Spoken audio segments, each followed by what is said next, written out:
The Kevin Smith Show on Global Star Communications Network. And good evening, good morning, wherever you happen to be all around the earth, whoever you happen to be. Thanks for joining us here at the Kevin Smith Show.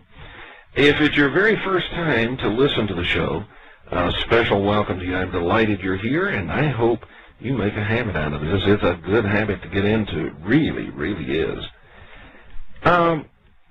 We get email, lots of email, and I really enjoy reading it. I'm not joking, folks. I'm telling you the truth. I read all of the email that comes in. I respond to as much of it as I can, and I want you to know that I do appreciate it. I do find it very interesting and stimulating and sometimes very educating. And I want to give you our email address. Some of you know, and you write to me frequently. That's a good thing. Some of you don't know our email address, and I want to give it to you. It is host@kevinsmithshow.com, and in the subject line put the words listener comment, okay? And if you forget all of that, look, the easy way to do it, go over to the website, kevinsmithshow.com. And when you're there on the website, just click where it says Contact Us, and it'll bring up a page. It'll take care of all of the addressing and everything for you, okay? So send me an email. Let me know that you're listening and what you think. You like it, you don't like it, you want someone specific to be invited to be a guest. I do pay attention to those.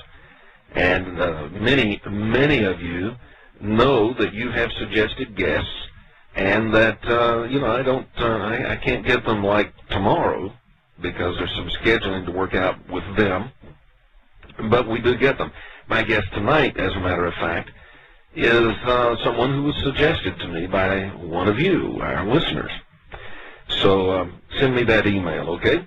While you're over there at the Kevin Smith Show website, be sure, if you have not already subscribed to the K-Files e-zine, that's our free weekly newsletter. Be sure you do that. It's free and only takes about 20 seconds to subscribe, and then you will not be the only person who does not know. That's a good thing, huh? All right. My guest tonight is going to be Alan Watt. Alan Watt has questioned standard versions of history and has delved into ancient civilizations and the occult groups which managed them. Since 1998, Alan has come forward to share his knowledge, beginning with the Sweet Liberty radio program on international shortwave.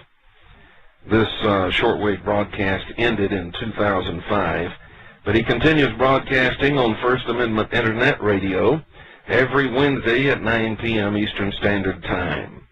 And he's going to join us here in just a couple of minutes after we come back from our first break. And we're going to be talking with him tonight about the influence of these occult groups from ancient times. We'll be talking about how they managed the ancient civilizations and to what end, and what impact perhaps that has in our day and upon our lives. Again, that's Alan Watt, and he's got a website called Cutting Through the Matrix, and you want to be sure and check that out as well, okay? So go on over to kevinsmithshow.com and sign up for the K-Files e-zine and send me an email too. By the way, while you're there, sign our guest book. We'll be back in just a couple of minutes.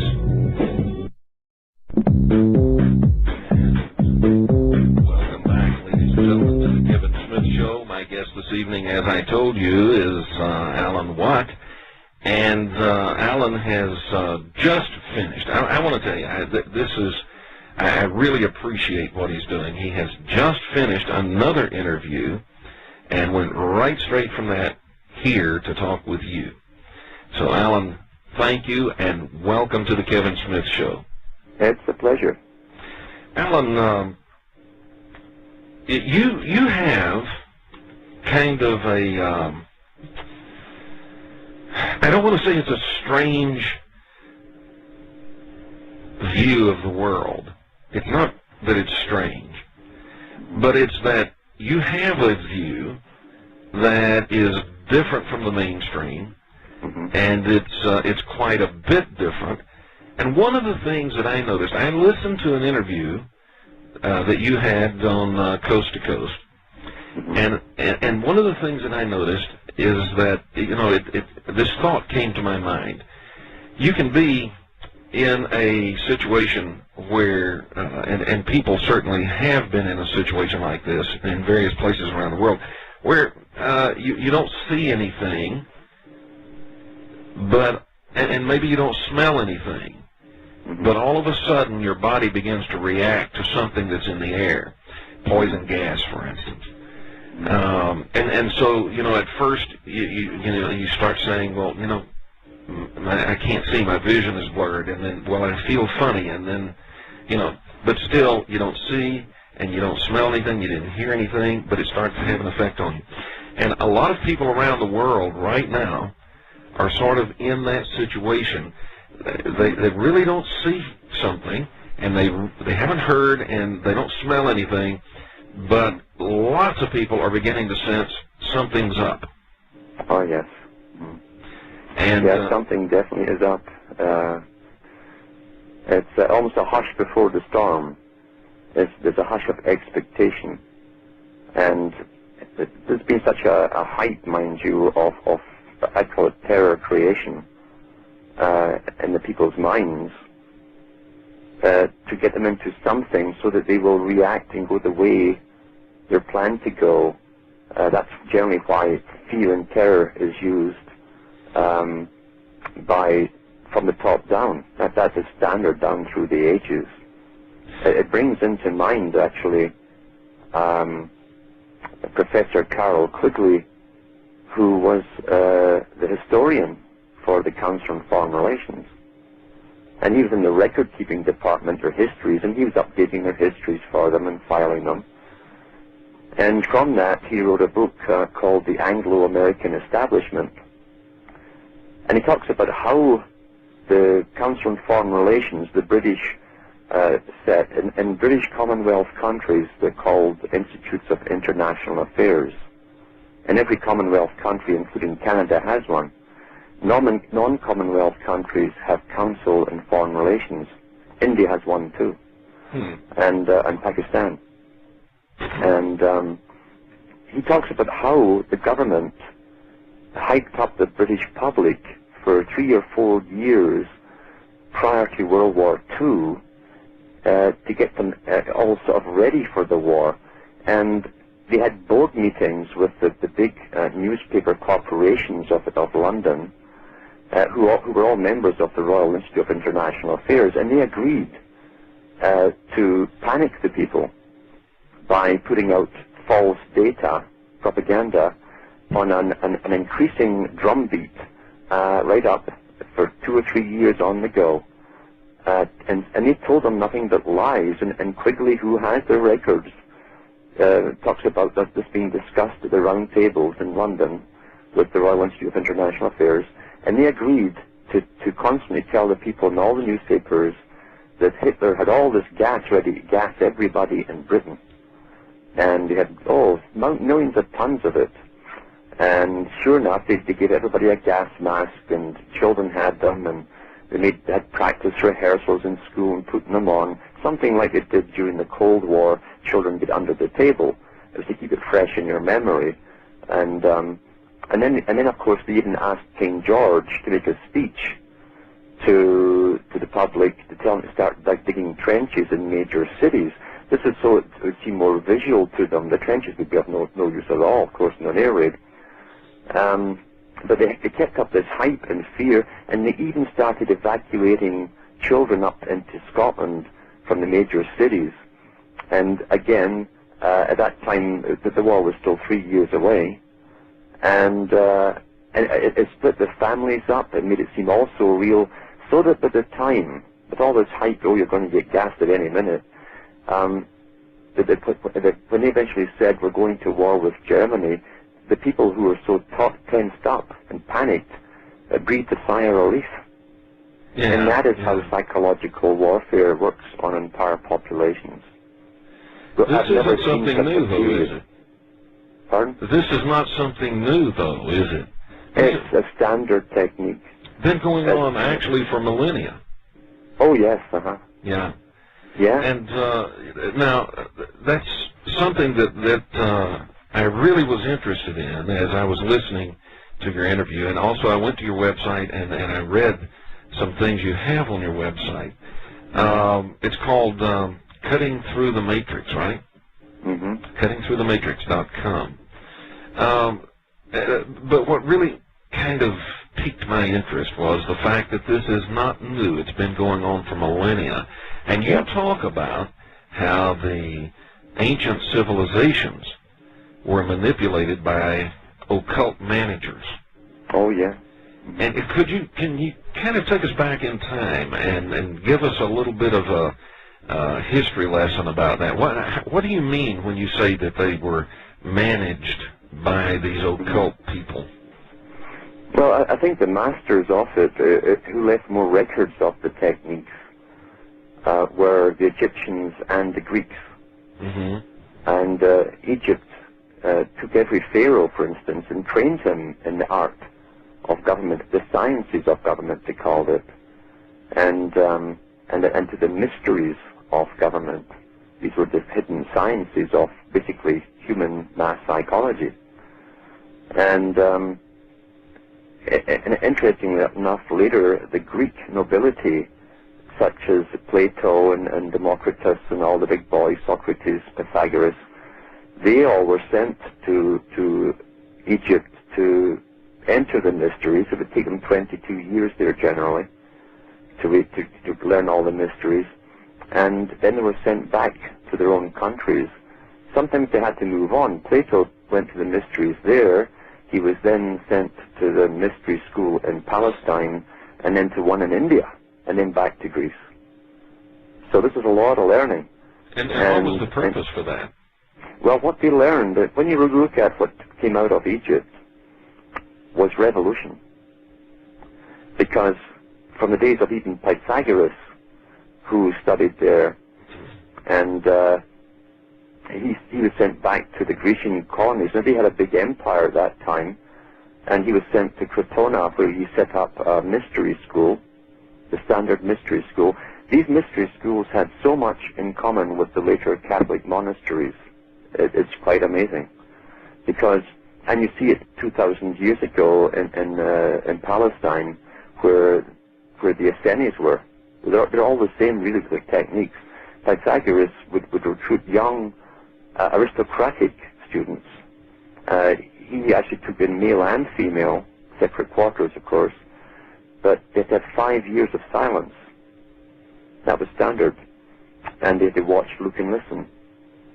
And eventually some of them were picked to go higher.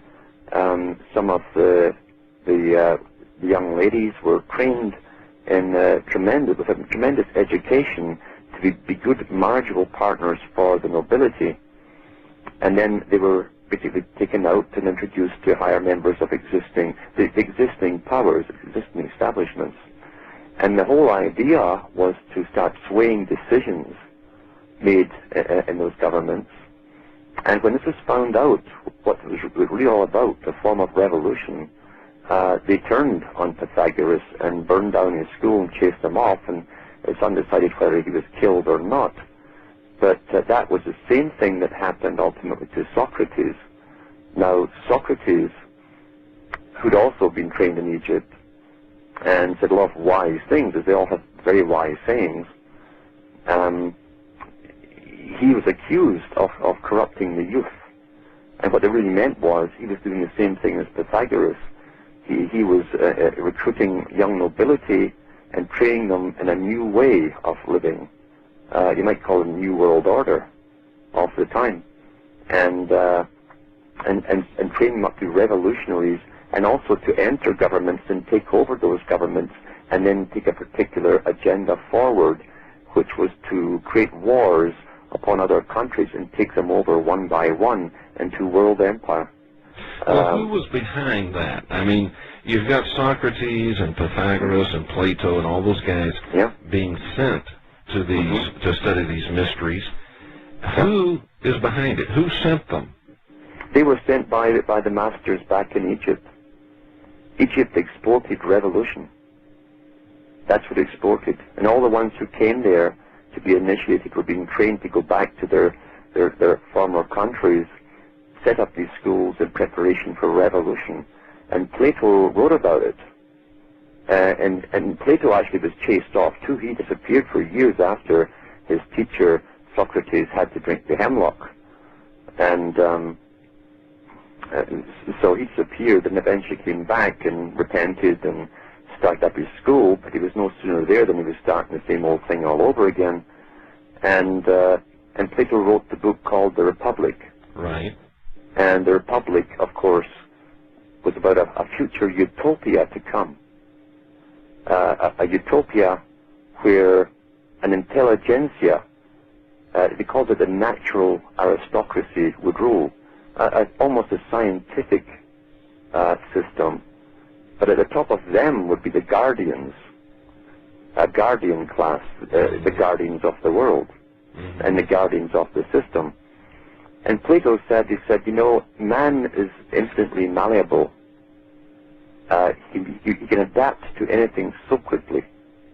And because of that ability, man could be made to adapt to a series of adaptations leading to a perfect new type of creature.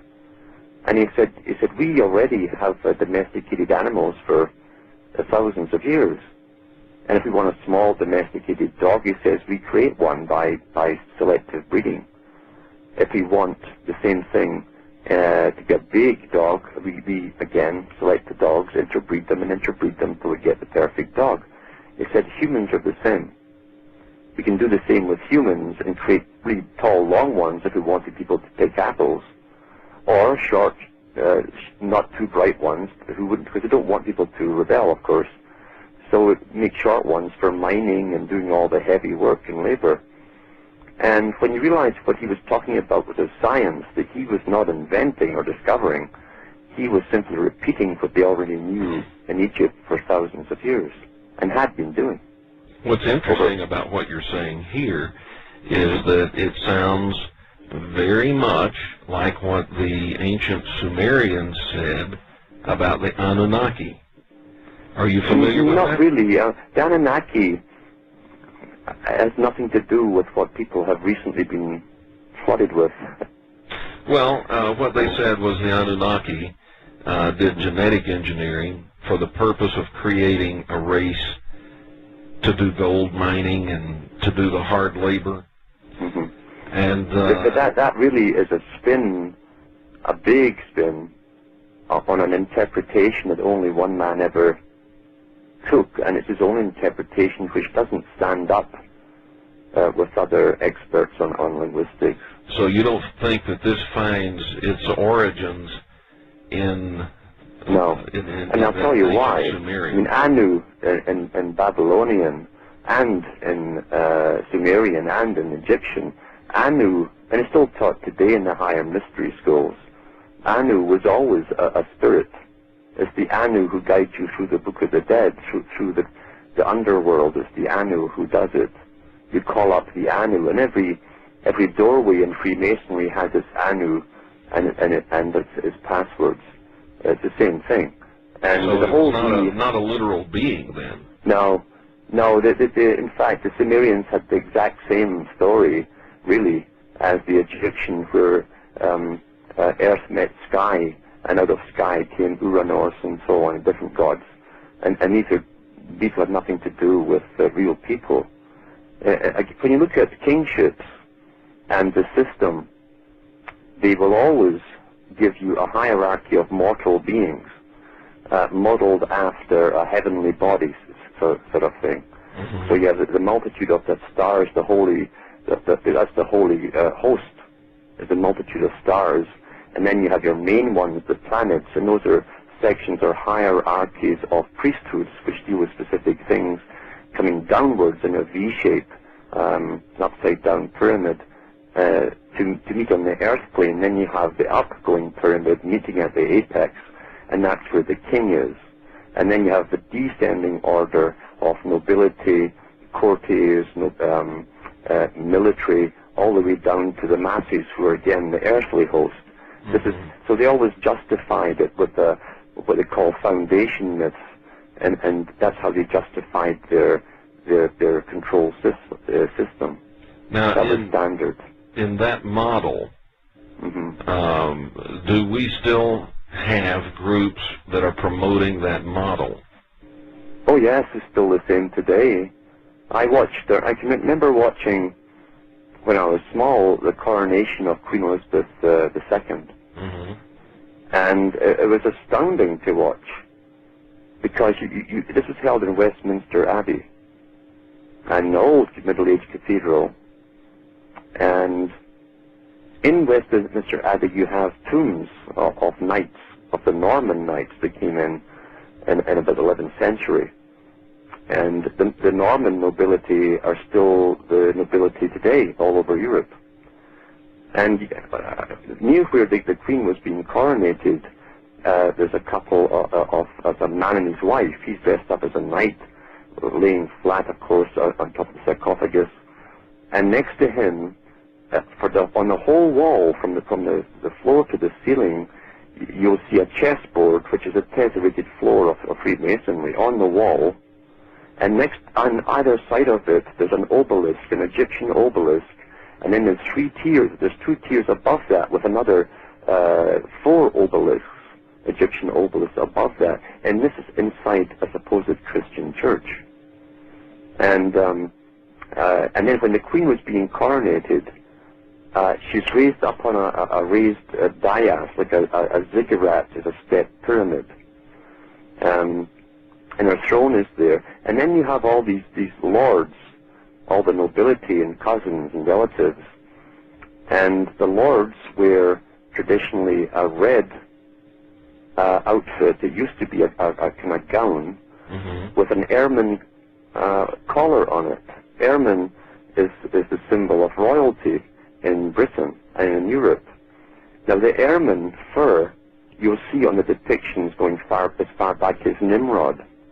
Nimrod wore the same thing, ermine fur, with a red outfit. And so you're watching this being reenacted thousands and thousands of years later in the Westminster Abbey, and then the Queen is handed the same symbols, the scepter, and the staff, and the guy in front of her, he holds the crook, the archbishop, and of course you see in the Egyptian petroglyphs, you'll see and on your coffins, you'll see that the pharaoh has his arms crossed, and he holds the rod in one hand, which is really a mace, and in the other hand is the small staff, and that's the staff or the crook of the shepherd. He was the good shepherd, because all these leaders down through history were called good shepherds. And what you did was cajole the sheep to come this way by pulling them with the hooked end of the crook. And if they didn't come, you hit them with the staff. Thy rod and thy staff, they comfort me. That's in the Old Testament. So here's this odd thing that was used 5000 BC, being reenacted in Westminster Cathedral in the 20th century. And everybody who was present stood exactly in the right positions, as you'll see on the various carvings of Nimrod being inaugurated. And no one asks why. Why? Well, I'll tell you what, I'm going to ask why, but we're headed into a break, and we'll hold that thought for when we come back from the break. But very quickly, let me ask you this. Isn't it true that in the ancient world, in the ancient civilizations, the religion was divided? There was one religion for the nobility, the elite, and another for the peons. Absolutely. Absolutely. Right. When we come back from this break, I'd like to get into that. I'd like for you to explain the why of the symbolism and everyone standing in their correct place, and also why 2 religions, and does that still exist? So if you'll ponder that for a bit, we'll get you to answer that for us when we come back. Ladies and gentlemen, my guest is Alan Watt. We will open the telephone line for you later. want to be sure and stay tuned and hear what's coming up. We'll be right back after this.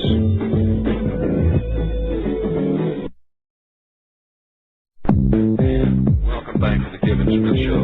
And my guest is Alan Watt. Alan, before we went to break, you were talking about the coronation of Queen Elizabeth II, and everybody standing in their proper place, just as it had been in antiquity. And you said, and nobody stops to ask why.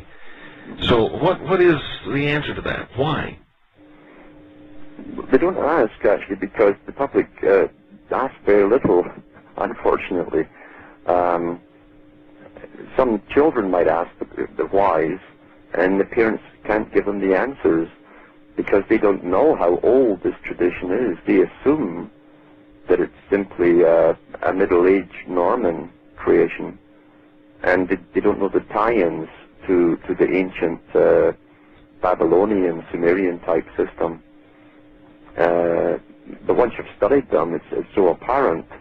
And I have been in Westminster Cathedral too and looked at these incredible, the knights there with, as I say, the Egyptian obelisks inside this Christian cathedral. And then, of course, you're onto a hunt just to find out why they're there, and to find out more about these Normans that brought that system with them.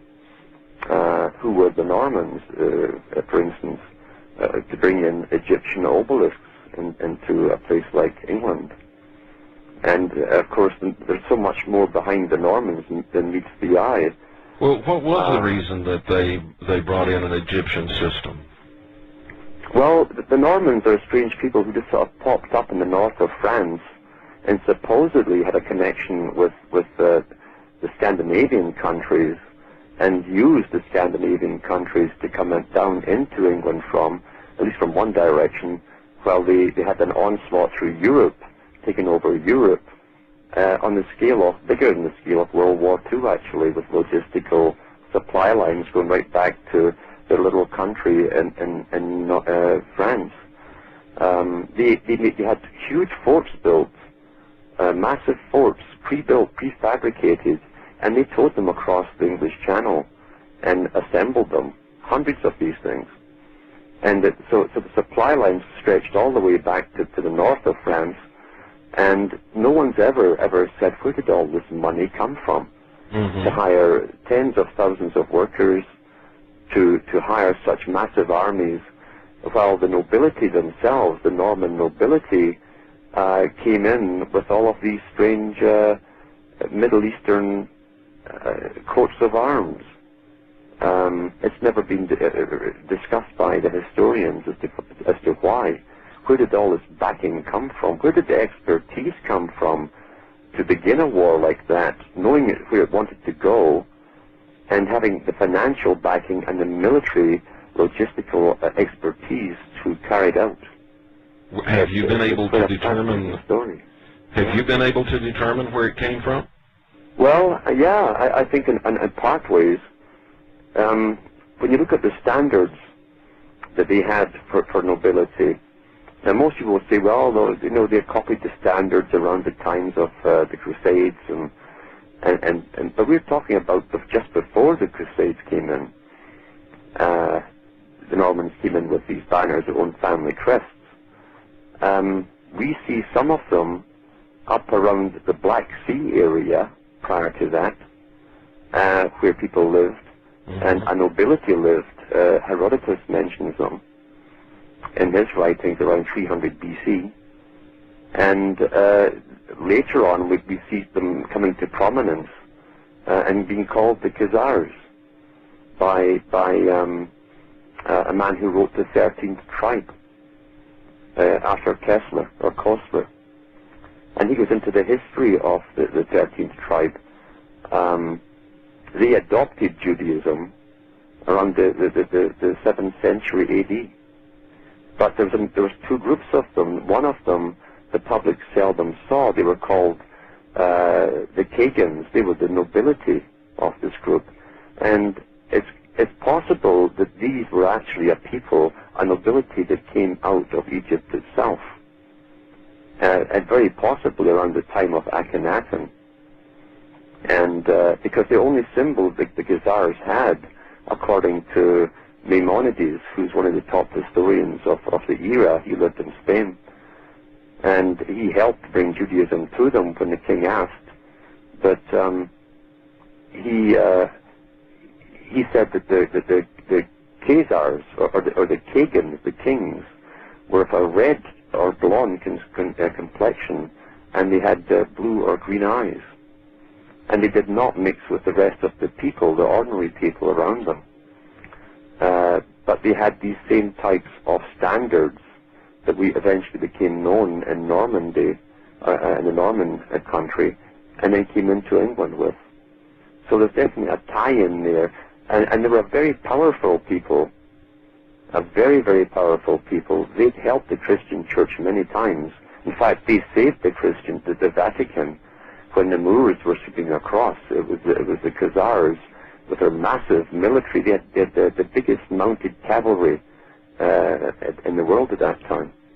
And they prevented the Moors from taking over what was left of the Vatican lands at that time. Isn't it interesting that a people who had the largest, most powerful cavalry at the time, and yet there's still so little known about them? Yeah, you know that some of them became popes because they intermarried with the emperor's daughters and so on. And Pope Leo the Khazar, that was his name in the history books. He was one of the first ones. Other ones moved on through Europe. The nobility, the knighted nobility, they disappear from the scene around the 8th, 9th century. And then you have these people that they're now calling Normans popping up in the north of France, creating this brand new country. And they're no sooner there than they're creating a war. The country, Britain, was only taken over in 1066 by them, and with about 40 years they had recruited so many people there, as they had in all countries which they took over, and they took them back to the Holy Land to get Jerusalem. And they kept these crusades up for a few hundred years. So the Crusades were... They didn't know where they were going, yeah. So the Crusades were engineered by the Khazars? It would seem so, or these people who at least we know called themselves Normans. That is for sure.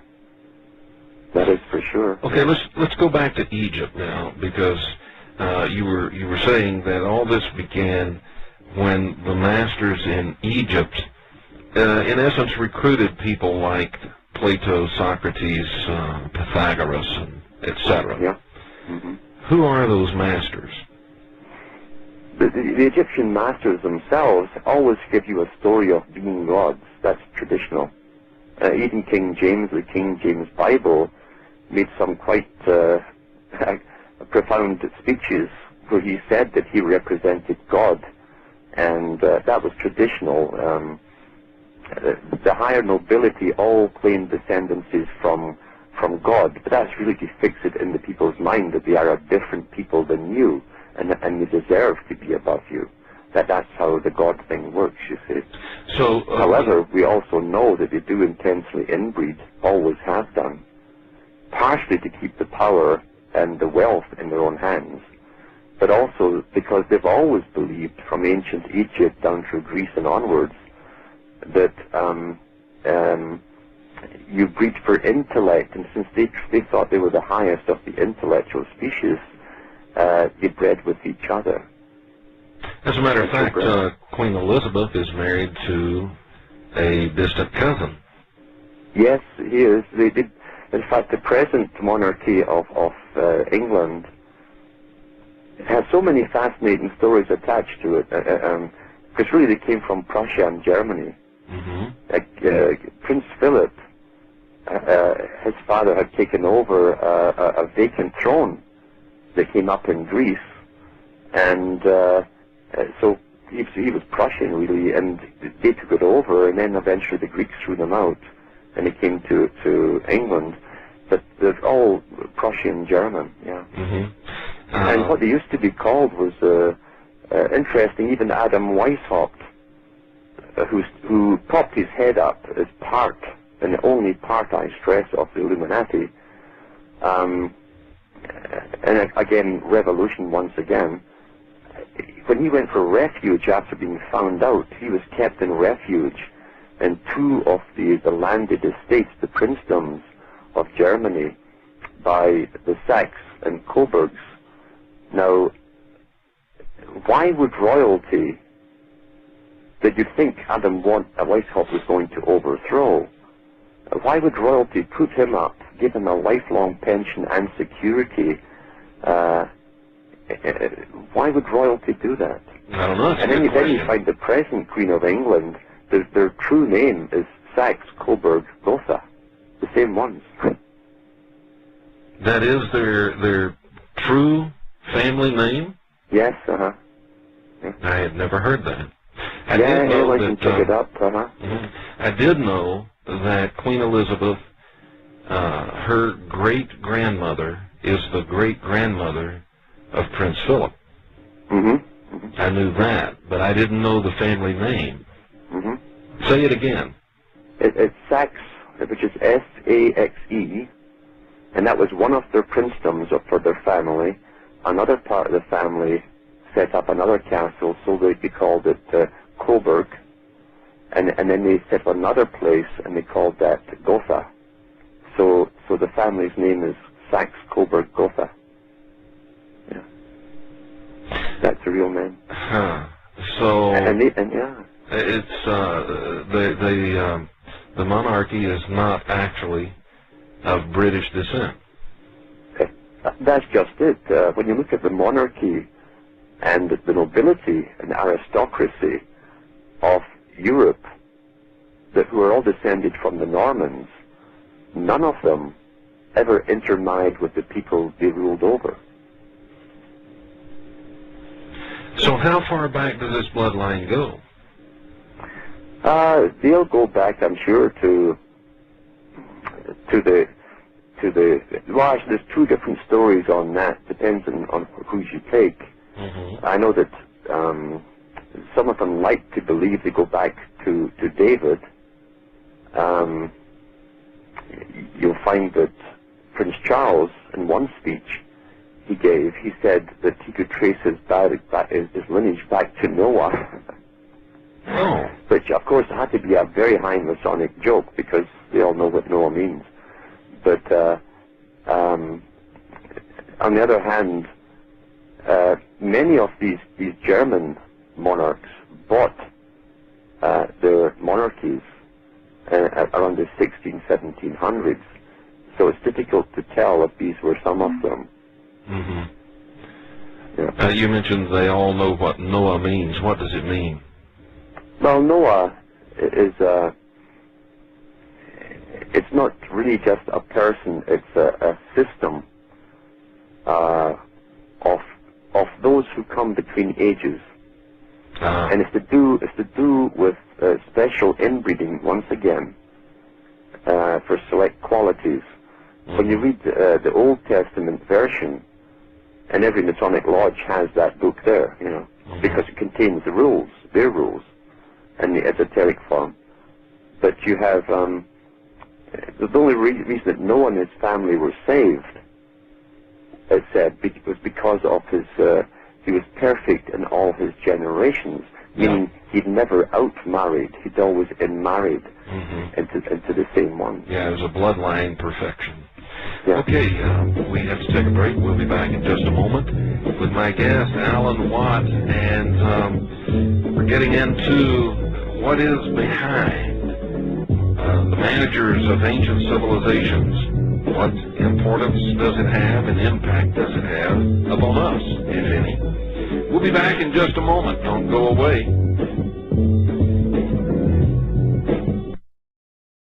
You are listening to The Kevin Smith Show, the #1 talk show choice of many galaxies.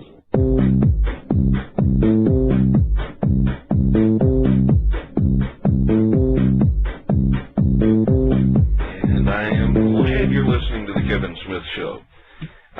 My guest is Alan Watt. Tomorrow night, my guest, by the way, will be Robbie Thomas. He's been with us before, and this time You know, he is a psychic medium, and this time we're going to be talking about dream interpretation. So you want to be sure and join me and Robbie Thomas right here tomorrow night. Alan,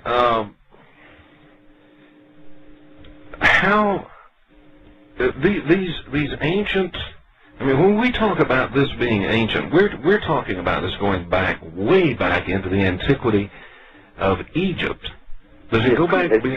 Yeah, does it go back beyond that? Yeah, we know that Egypt, according to the standard Egyptologists today, they'll talk about Egypt as being, you can trace it beginning around 5000 BC. But we also know that there were people moving in from the south much earlier than that. Actually, 10,000 BC, there were people moving up that way. And in fact, the Sahara Desert wasn't a desert then; it was full of jungle, and they found elephants, skeletons under the sand, and tigers, lions, etc. And even the ancient stumps of trees, petrified trees. Yeah, but so, what about this mystery system? Does it go back beyond Egypt? Oh yeah, I mean the mysteries. When Solon, I mean we get most of it from the writings again of Plato. And Plato talked about an ancestor of his who'd left him the story of Atlantis, of course. Okay. And so this distant relative had gone to Egypt, maybe 120 years before Plato, and he was discussing with the high priest that how old man was, and the priest said to Solon, this relative, he said, you don't know how old you are, you Greeks. You know, he says, many, countless civilizations have risen and fallen, risen to great heights and then fallen over many, many thousands of years. So man is far, far older than we have been given with the Darwin stuff, you know, far older. And again, he wasn't much different than we are today. The craniums they're finding, etc., are pretty well the same size. And I think Darwin offset a lot of the historical research. He basically waylaid it to an extent by getting a philosophy across. But when you go into the histories of Greece, where they claimed that there was a catastrophe at one time on the planet, where it was possible that a huge meteorite had struck, he said that the elite lived and survived inside Mount Parnassus, and where they had food stored and water for a long time. And the same story is repeated in the histories of the Hindus, who claim they have records of 5 previous times or ages. We say ages to sort of put into figures we can understand, sort of time zones of 25,000 years or more. Actually, it's millions in the Hindu system.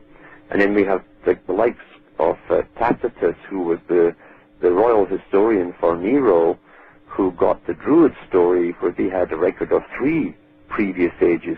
Now, all of them can say the same thing. Armenia is another one, where we get the biblical story of the Ark. I think it's anything to do with the Ark. That's a Masonic thing. The Ark is the sun as it goes across the sky. That's the covenant. And but you'll find that the mountain it supposedly came down on is actually full of tunnels, ancient tunnels. And the Armenians who lived at the bottom of it say that that's where the elite survived a previous catastrophe. So the Druids did the same thing in the mountains of Britain.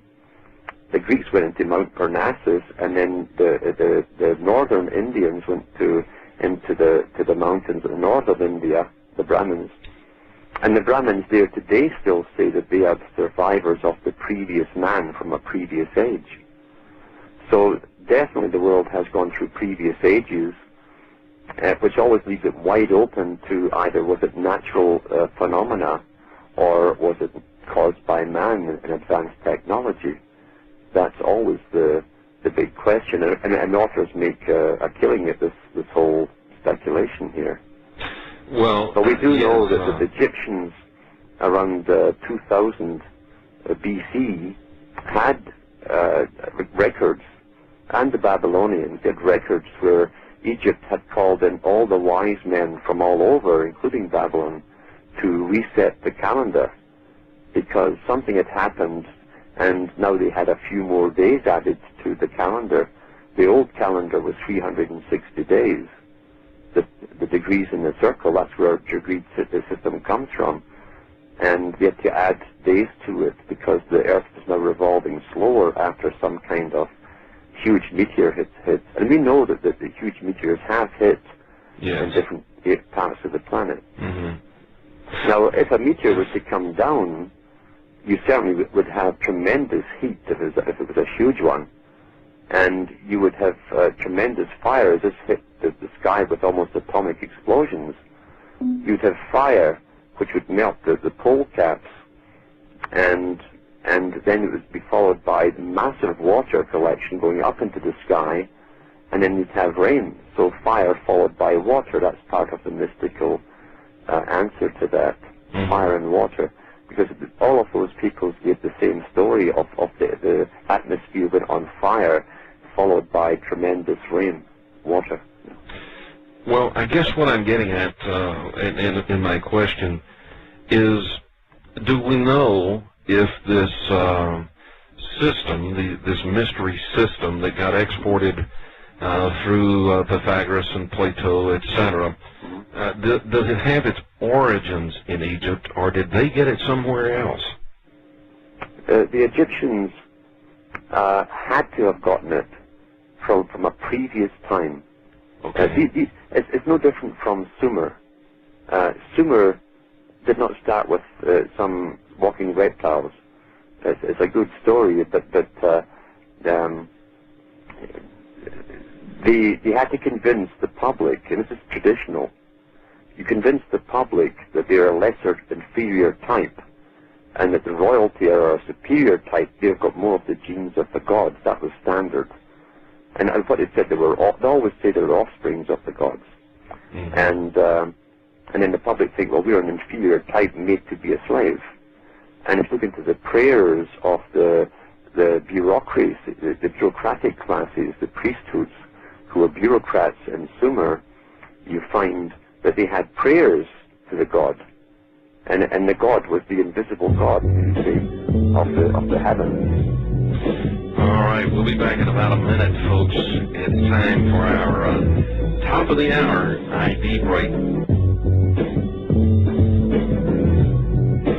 Welcome back. My guest is Alan Watt, and we are now going to open the telephone line. If you have a question or a comment, you may call. Toll free, 1-800-289-1092. Toll free throughout North America. That's Canada and the United States, of course. 1-800-289-1092. Alan, at one point here I mentioned, and you confirmed, that in ancient times these occult managers of civilization developed one religion for the elite and another religion for the masses. Can you give us just a quick thumbnail sketch of that and why they did that? It was to bring a slave class up, really, in the belief they were an inferior species, actually, an actual different species. And of course, you tell them that the nobility and all the aristocracy are a higher species, closer to the Godhead. That was standard all over the world, really. Right up until through Scottish and then British kings and queens who believed that they were descended from the gods themselves. Now, Plato went further into the description of this, where their religion at the top was always based on a twofold type of reincarnation, which is different than the one spun out today. The religion at the top was that they were different from the public. This is what they told each other, and Plato went through this, because in some time in a distant past, they were the rebels who rebelled against the Creator. And because they were cast here, where ordinary people already lived, they arrived with more psychic special powers than the ordinary people. And they created their own bodies from the material at hand by willing it into existence. And only a perfect body could be inhabited by their perfect spirit. So, in effect, then, they're claiming to be what the rest of the world, the Western world, would refer to as the fallen angels under the command of Lucifer. That's correct. That's they're Luciferians. Yeah, but you might say Luciferian. Yeah. And the rebels, they're proud of the term, and they're behind all revolutions. And they claim that once they started to inbreed with the people already here, they began to lose those special powers, and hence the need to go back into the inbreeding program, which is still going on today. Yeah, the and bloodline. the priests who take the genealogies. All right, let's go to the telephone line. Caller, your first name and where are you calling from?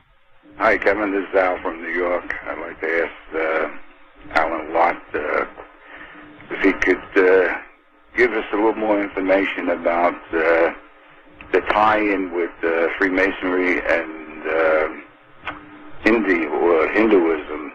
And I was reading a book recently, or just started reading a book by David Hatcher Childress, I think, or Childress, about called The Nana Aircraft of Ancient India and Atlantis. And I was wondering if Alan would talk, if he knows anything about that, if he would talk about that going way back. Where did they get this, technology that they wrote in about the Brahmins or the caste systems?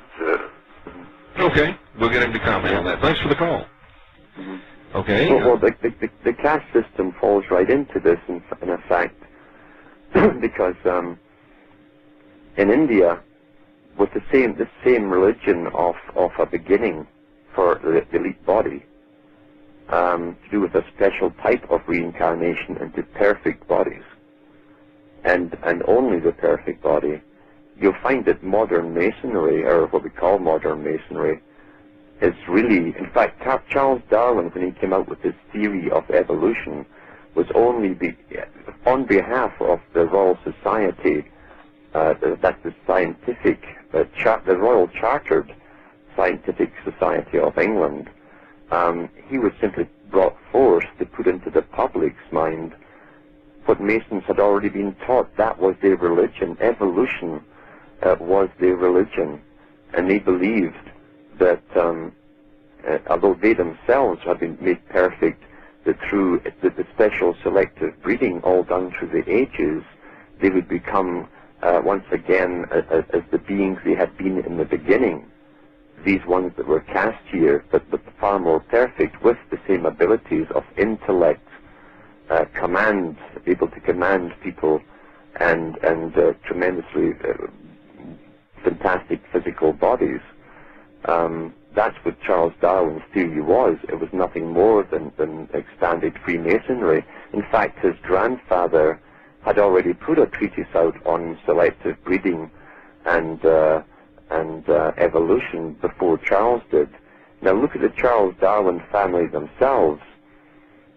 His great-grandfather, his grandfather, his father, and himself only married into one other family, and that was the Wedgwood family of England, who were famous for their pottery, a very wealthy family, and that's the only family they ever interbred with for all those generations.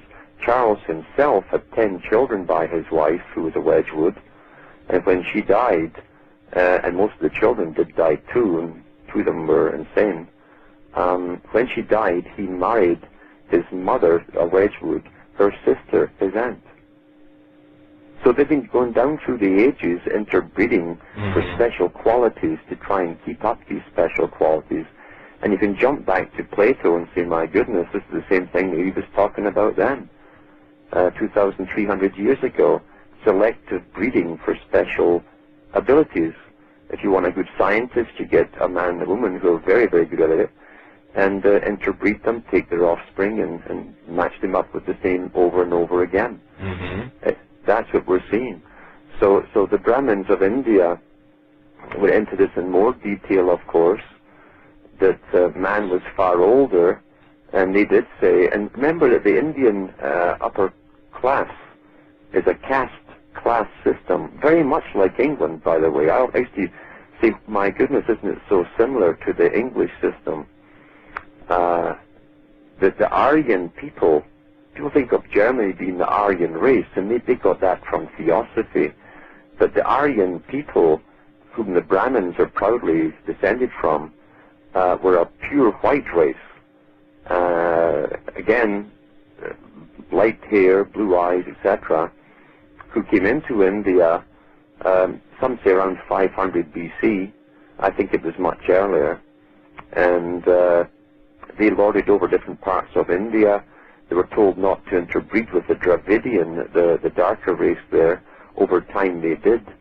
And you end up with this caste system. So your color literally designated your position in society, right down to the darker ones who are now called the untouchables.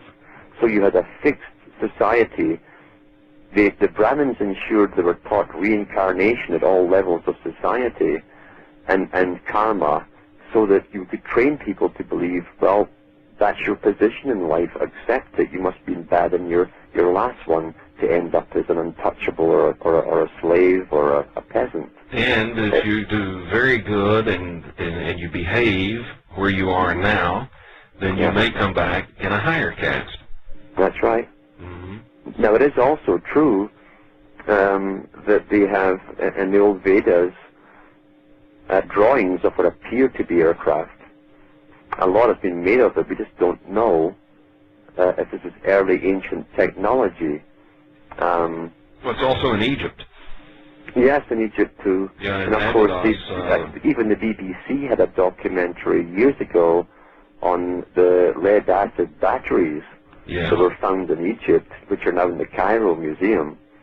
And they have lead and copper plates in them, and the man said, watch this. He poured in the battery acid, connected two wires to a bulb, and sure enough it lit up, because this has no other function than being an electric battery.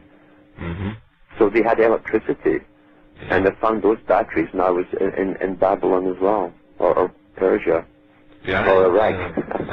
Well, I'm familiar with some in Damascus, but also in Abydos, in a temple there.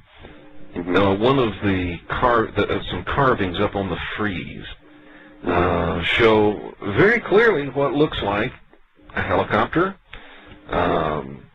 perhaps a jet, but certainly some type of aircraft with wings and a rudder.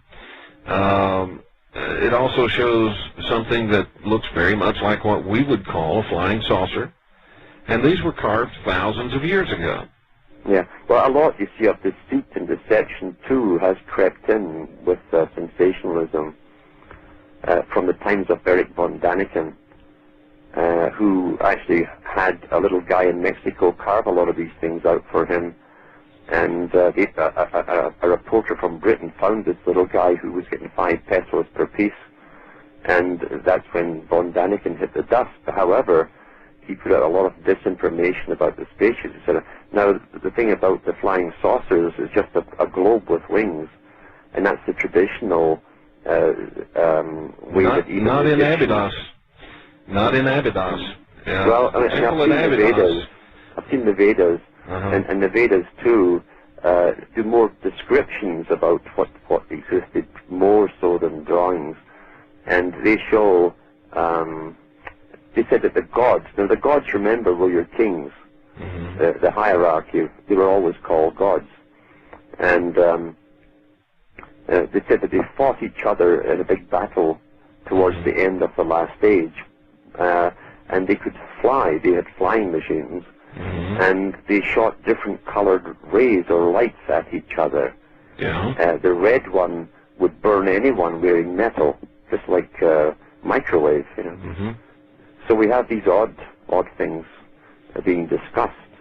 Well, also now you're talking about the ancient writings there in India, in the Mahabharata. Mm-hmm. Now, there is a description of something that if I just take that description and show it to someone, don't tell them where it's from, don't tell them it's part of an ancient Indian epic, and they read it and I ask, what does that describe? They will say, that describes a thermonuclear blast. Mm-hmm. And the interesting thing is that there has been found in Rajasthan a site of a thermonuclear blast in strata from 12,500 years ago. Mm-hmm. And, you know, so some of these things may be real. May be real, although we know they can also be caused by very high velocity meteors coming in. It's when you get this friction of them coming in. Yeah, but it's a different type of radiation. Mm-hmm. It's a whole different type of radiation and different rate of decay. Mm-hmm. And, you know, there is, to date, there has been no real comment or any kind of debunking of this site. No. Even though there are many clues still left in regular history, and it's up to the individual to decide. I mean, we can get carried away, obviously. Sure we can. By limited information. Limited information sells a lot of books. That's why the authors jump on it and take them off. But we do know that the ancient Greeks, who learned everything again in Egypt, started the atomist theory, the atom theory, back around 300 BC, 400 BC. And they had the atomic skulls, we call them. And they're well documented, we've got records of it all. And they knew that you had tiny whirling bits of matter, and they said that the atom was not the smallest part of matter. And supposedly we always suspected this, but just found out for sure in the 20th century. Now, it's impossible for men living thousands of years ago. I don't care how much leisure time they had, and how many slaves did all their work for them to give them this leisure. I don't care. If you didn't have the scientific knowledge and the equipment to go after what you're talking about, you could never have dreamed up the atom. So what are you saying? Are you saying that they had the technology? They had to have. They had to have. There's no way a person with limited understanding of physics, no microscopes and atomic microscopes, etc., could break down the content, or even dream of the content of hard matter. They understood perceptions and how they differ from angles of stance to the object and so on. But they knew that nothing was technically solid, and that if these atoms could be made to vibrate at a certain speed, you could put a man or a chair through a wall without injury. So they knew this stuff. Now this was from 300 BC? Yeah. Okay, that's not so far back. I mean, at that stage of history, we dig up a lot of stuff, and we've not, as far as I know, recovered. Archaeologists have not recovered any of this high technology for looking at atoms and so forth. Is it possible that instead of them discovering this, that they were told this, perhaps, by beings from off-world? I don't think so. I think there have been many ages where a few come through with the knowledge and never share it with the vast majority. Power is kept by the limitation of knowledge by a few, because knowledge is power. And if it's true that they've gone through at least 5 definite and 2 possibly more ages in India, in the Indian records, then man is millions of years old. You can imagine the knowledge that was accumulated during that time. I agree with that. But what's your take on why we haven't discovered in all these archaeological digs any of this very high technology that would have made it possible for them to understand atomic theory? Mm-hmm. I think it's probably because it's buried so deep in specific areas that no one will get to it until it's the time to admit to it. That's how history unfolds. Suddenly, at the right time, something will be announced, something will be found. Mm-hmm. But what I also found very interesting was when they went after Iraq, and remembering Iraq and Iran were Greater Persia in the old system, and Babylon was there. During the whole time that Bill Clinton was in, thousands of cruise missiles were sent over. We got so used to it, it was just, nothing between our bites of food at dinner time to watch these things get shot off the ships. But these were not hitting the cities. These were going off into places in the desert where no one was. And they were just pounding the earth and blowing it all up. And some people have come forward recently and admitted these were ancient sites that hadn't even been dug up properly.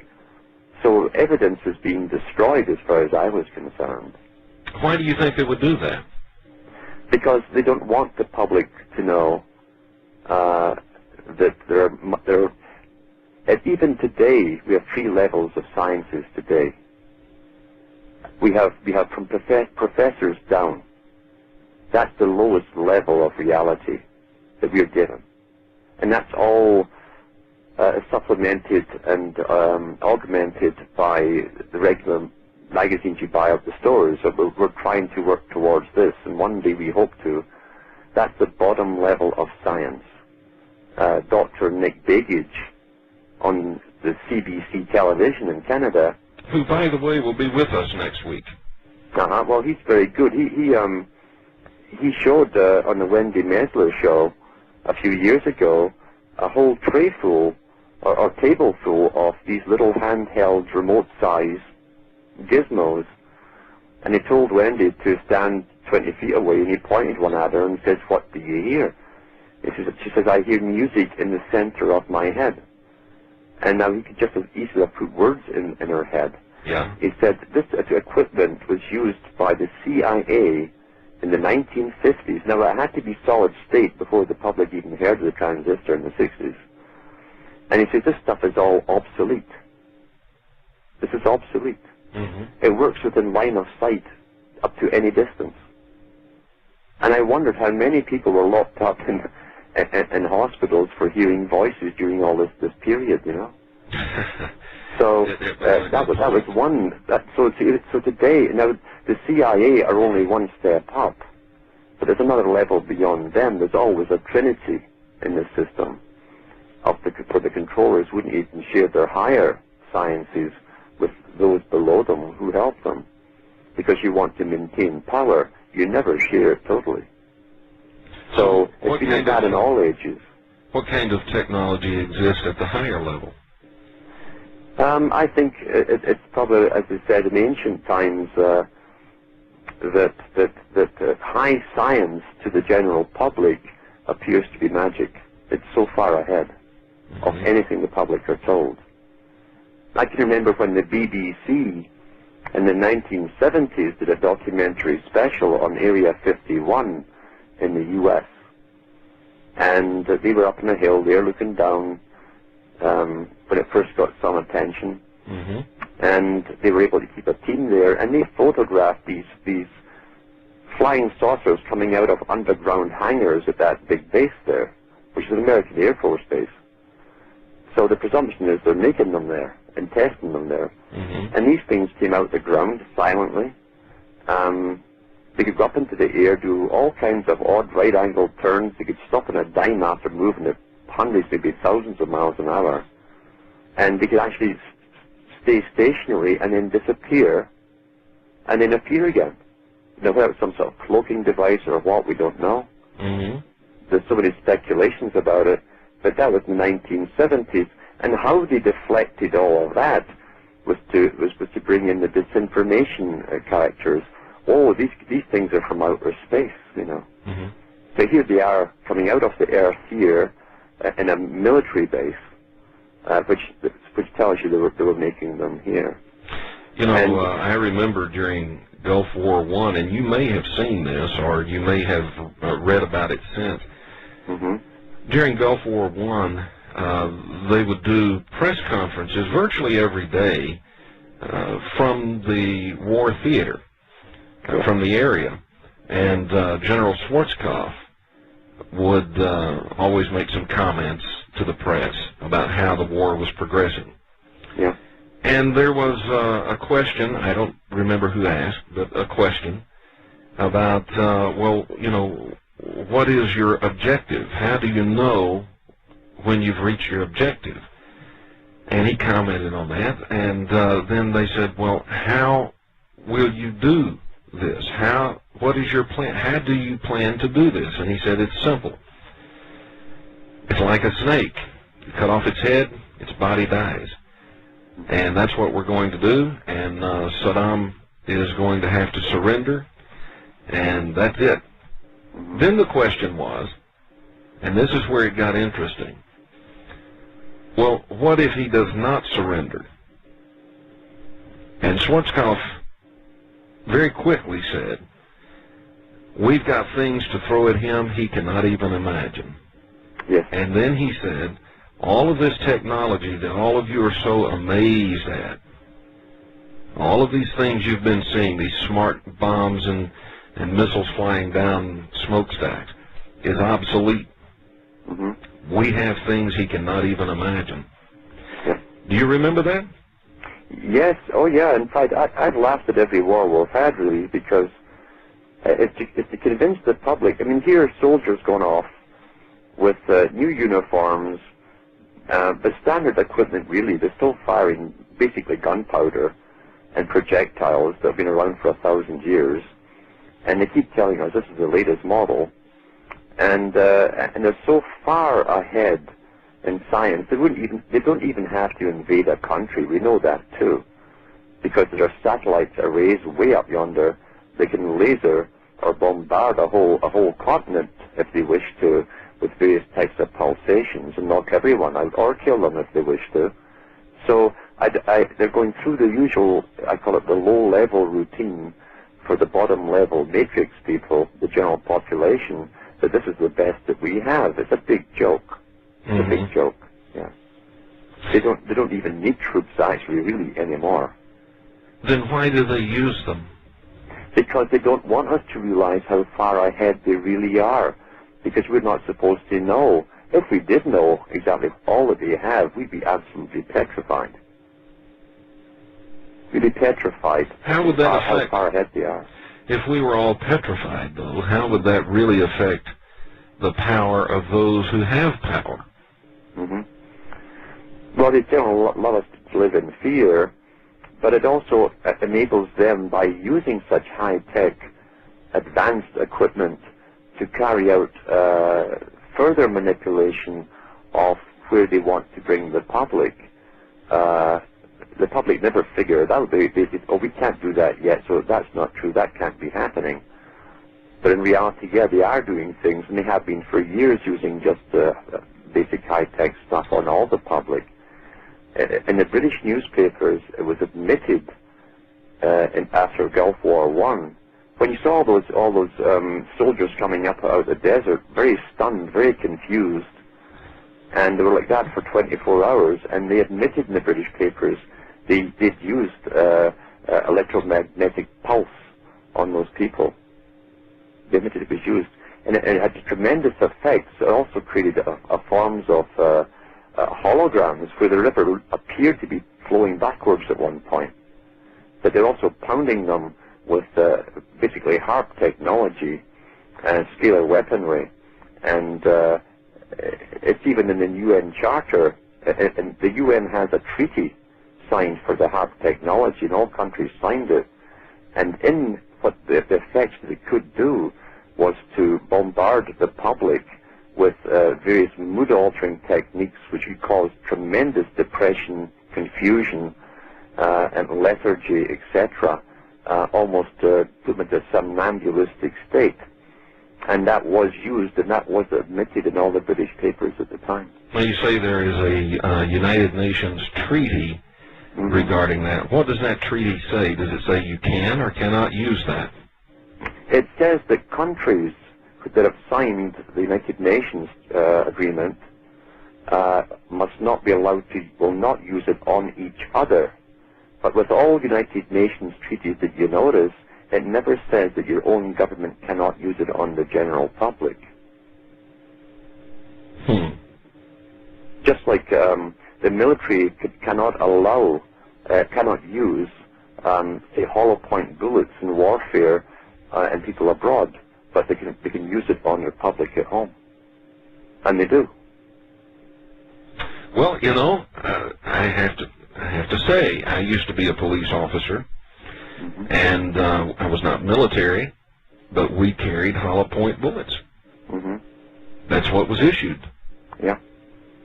And yet, if you were using that in a warfare situation with another country, that would be illegal, and you'd be in prison for it.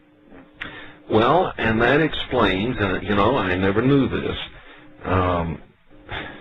After serving as a police officer here in the United States, I became an international police officer, and we worked under the administration of usually the United Nations, and we did not carry hollow points. I never understood why. I always thought maybe just an administrative decision, somebody made a purchasing decision or whatever, but it's actually that treaty, huh?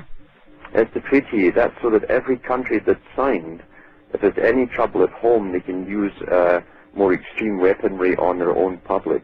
Yeah. And that's the same with the HARP.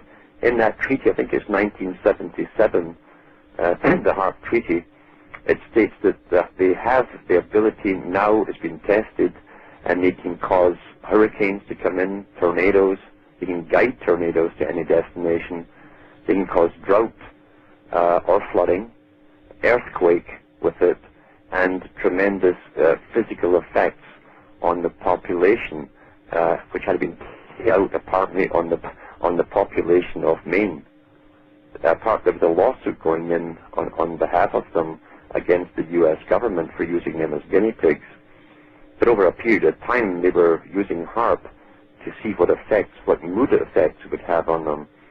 And, of course, all the information was channeled from doctors' offices, hospitals, social work departments, police, into the federal computers to collect all the data.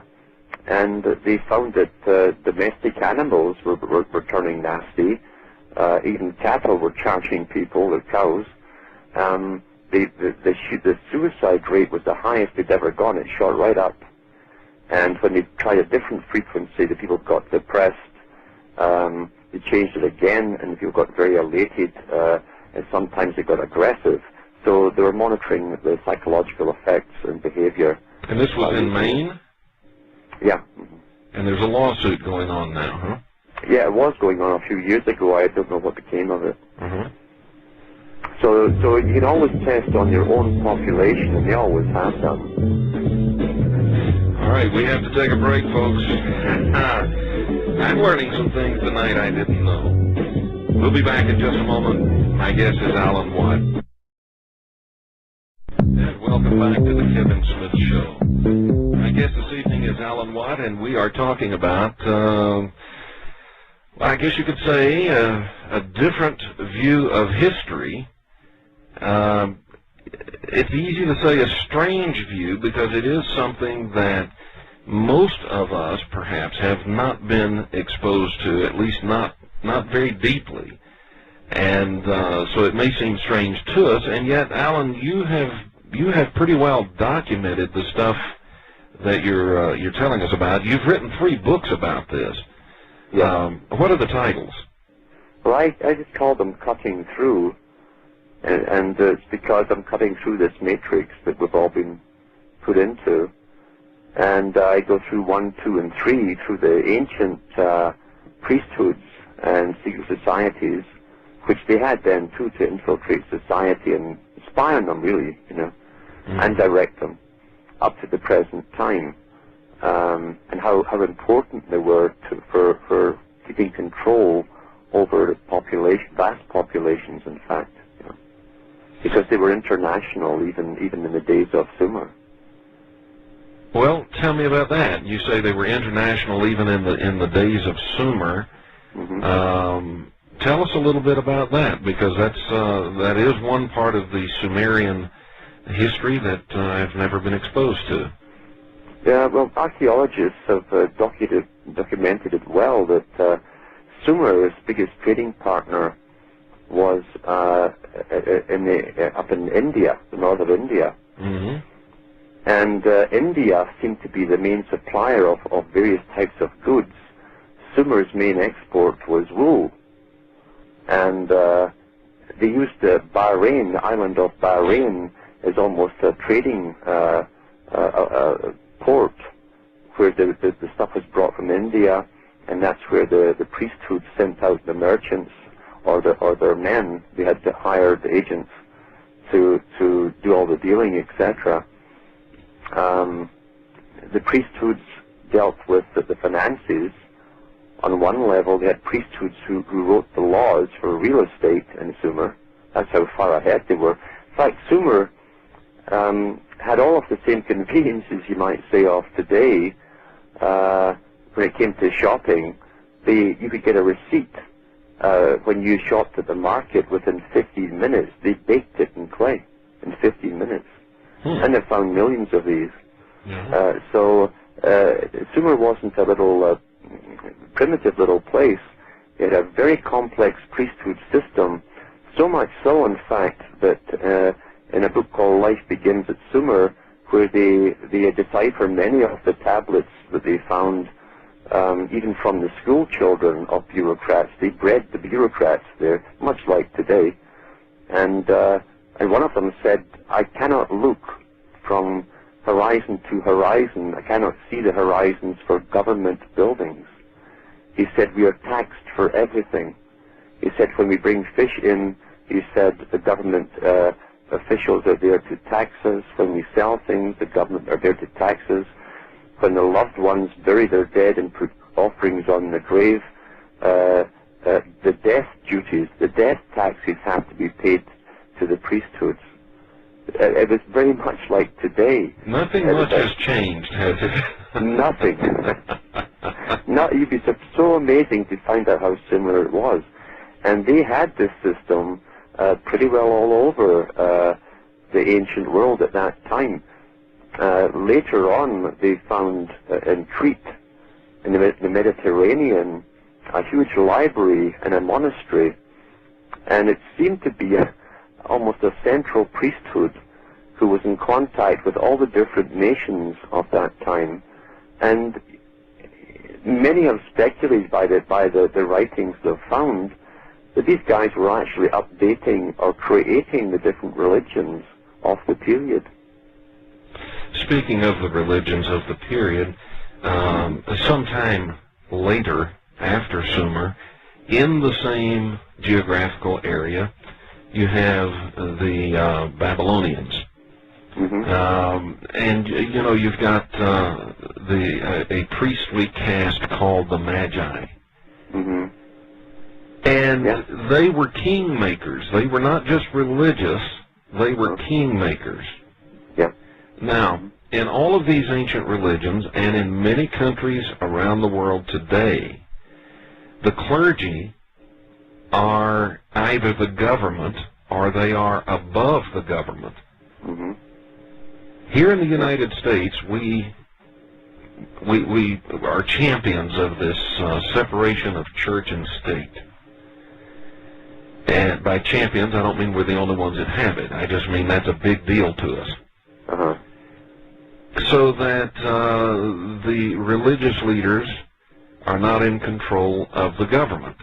And the government is not in control of religion. At least, ostensibly, that's the way it's supposed to work. Uh-huh. Is it working that way? No. No, it never did, in fact. I never did. A very high Freemason sent me a letter. I know this guy. He's in Washington, D.C., and he's listened to a lot of my talks on radio, and he said, you know, Alan, you're right, every symbol I see around this city is high Freemasonic. And when we go in, and it's mainly the Scottish Rite of Freemasonry, the symbols they're seeing. Mm-hmm. And when you go into the book by Albert Pike, who was called the Pope of Freemasonry in the 1800s, he says in his own book, Morals and Dogma, the book that was given to most Freemasons up to the 32nd degree, he said, make no mistake, Freemasonry is a religion.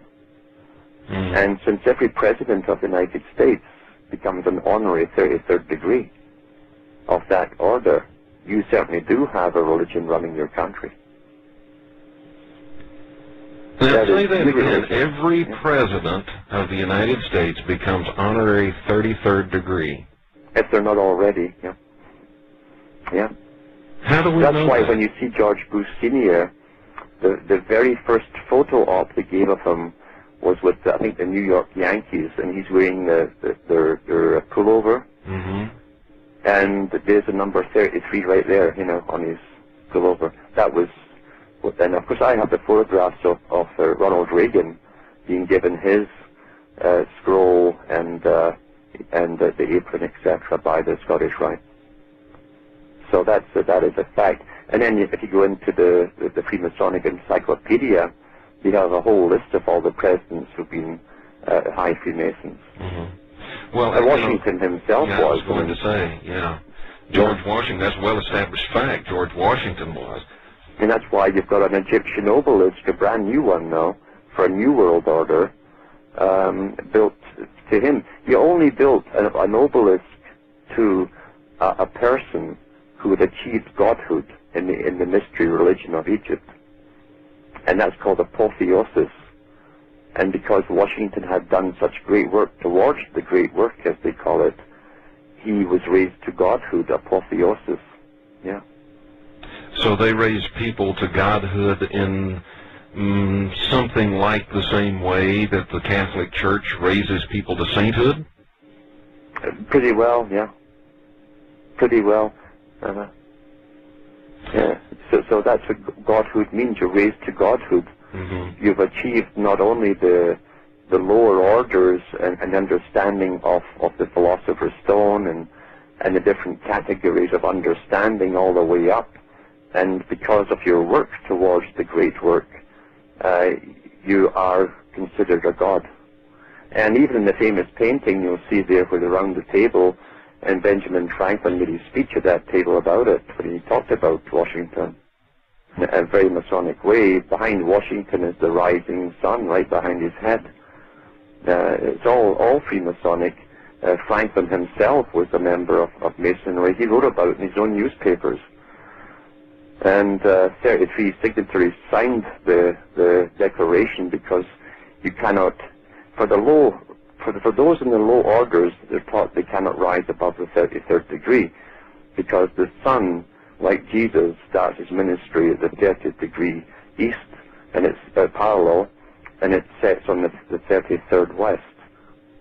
So that's why they let the lower orders think there's only 33 degrees.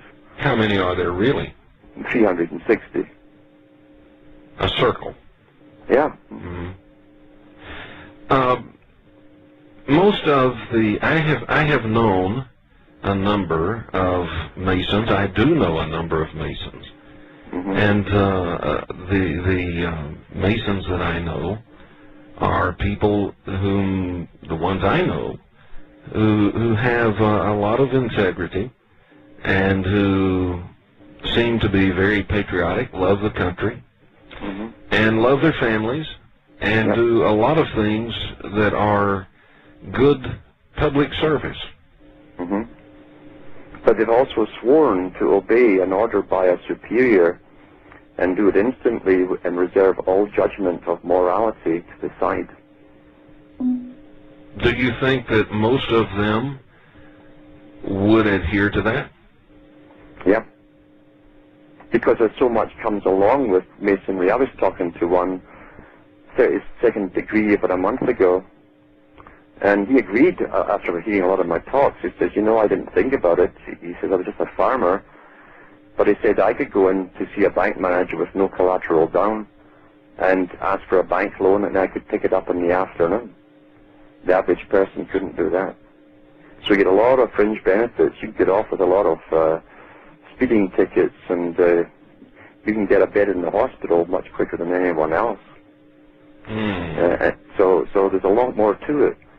In fact, and also if you start a business off in a town and you join the lodge, they're all sworn to give you business, to bring custom your way. And so the little guy with the hardware store up the road there, who's not a Mason, will be scratching his head wondering why no one's coming in his door. Wow, now that's amazing. Amazing. We're going to continue with that in just a moment. And you're back on the Kevin Smith Show. We're talking to Alan Watt, and let's go to the telephone line.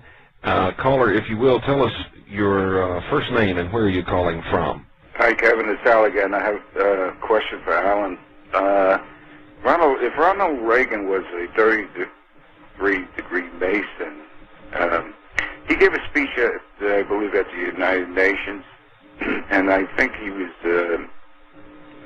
making some kind of a comment that if we were invaded, it would bring the nations together. Maybe the comment was geared towards UFOs. What do you think? You think we're that far off from the visitation? Kevin had a guest on last night, I think it was Tom Horn, that was speculating towards a possible something happening in the imminent future where we might see something happening in the skies. So I guess that's how far do you think that we might get some kind of a visitation, if any? Okay, were you able to hear that, Alan? I think so. I'll hang up, Kevin. Okay, Al, thanks for that. It should be prefaced, the answer should be prefaced in two parts, really. Number one, they had meetings in the early 1900s about the possibility of using a threat from outer space to bring the whole world together under a new type of government. The first man to express this was John Dewey. He made this. He mentioned this in speeches, that if they could possibly convince the public of an attack from outer space, we could all band together, give up our nationalism, which they wanted to destroy, of course, and bring us all together. This was repeated by many presidents, including Ronald Reagan. He made a few speeches like this. Yeah. That if only there was attack from outer space, we would all band together as one. I think this may be... H.G. Wells wrote a book about it, War of the Worlds. That was the same. And H.G. Wells worked for the British government. He was a propagandist for the Secret Service. And that has been declassified in Britain. So you have the same sort of agenda they're convincing the public, because the whole idea for a new world order, which is the United Nations' whole goal, is to get us to give up our nationalism and fight against something. Now they can create holograms in the air. I've seen one already myself a few years ago, and with a witness with me, there was a definite hologram. And how do you know it was a hologram? Because it started off with what appeared to be the Northern Lights, and the Northern Lights generally, they fly all over the sky at tremendous speeds, and this thing formed into an image right above me of a figure with wings. And I thought, what on earth are they trying to make here? And I know that the HARP facility has admitted they can make holograms by manipulating the ionosphere. So I watched this for 20 minutes, and then 2 nights later a guy phoned Art Bell in Ontario, and he said the same thing, as I saw something in the sky being formed. And Art Bell, who's had everybody on, including so many guys who claim that they are Satan themselves. Cut him off, and he says, what nonsense. I could never figure that one out, you know. Why wouldn't you let the man speak? Because I saw the same thing. The person with me saw the same thing. So don't always believe what you see. There are very high technological powers at play right now to convince us of something else happening in order to change our whole way of living. And I always keep that in the back of my mind. It's been written about, documented from major speeches, and we should take it seriously. We shouldn't fall for what they want us to believe right out the back, you know. What's interesting to me, listening to you, is that you're referencing things in support of what you say. You're referencing documents that are in the public domain that people can go get their hands on it and read it. What's interesting to me is that these, for lack of a better word, power brokers or the elite or whatever seem to be out in the open with what they're doing. It's not really a conspiracy, is it?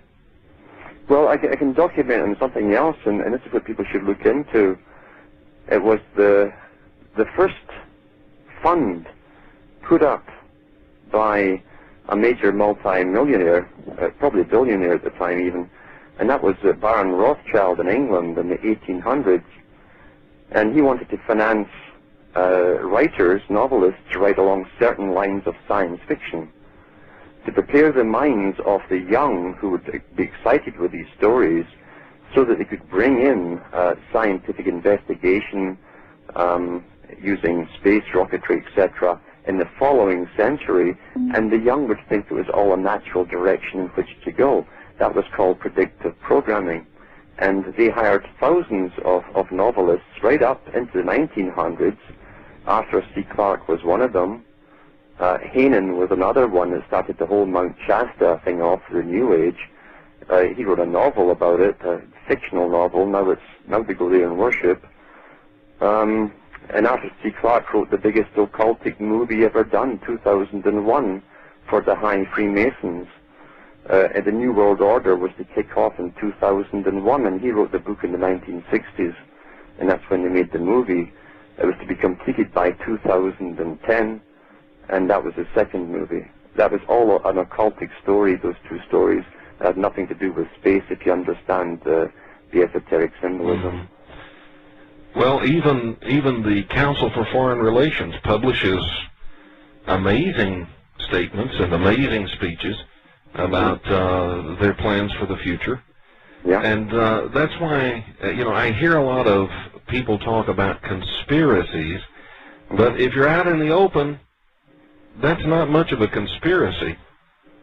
H.G. Wells, who was one of their main propagandists and writers for the British Secret Service and a founder of the Fabian Society, which is just another branch of the CFR, Royal Institute of International Affairs, because they run both sides of everything.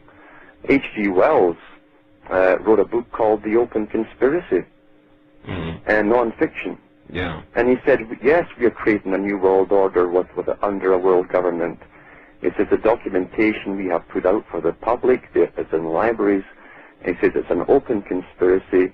He says we tell them what we want to do, where we're taking them, and they don't want to read it. But the book is still out there. Yeah. Alan, we're out of time. Listen, I want to thank you for coming on the show tonight. It's been fascinating. I appreciate you being here. It's a pleasure. Tell us quickly your web address. It's cuttingthroughthematrix.com. And is that where my name is Alan Watt. Yeah, and Alan, is that where we can get your books? Yes, Okay. Again, thanks for being here. Ladies and gentlemen, thank you for being here. And I hope you'll make it a habit to come back again each and every night. I'll be back here again tomorrow night. I hope you will be too. My guest tomorrow night is going to be Robbie Thomas. We're going to be talking about dream interpretation. Had any strange dreams? Tomorrow night's the night to call in. My friends call me Steel Eye, my enemies do too. You call me whatever you like. Just keep coming back. See you tomorrow night. So long, everybody.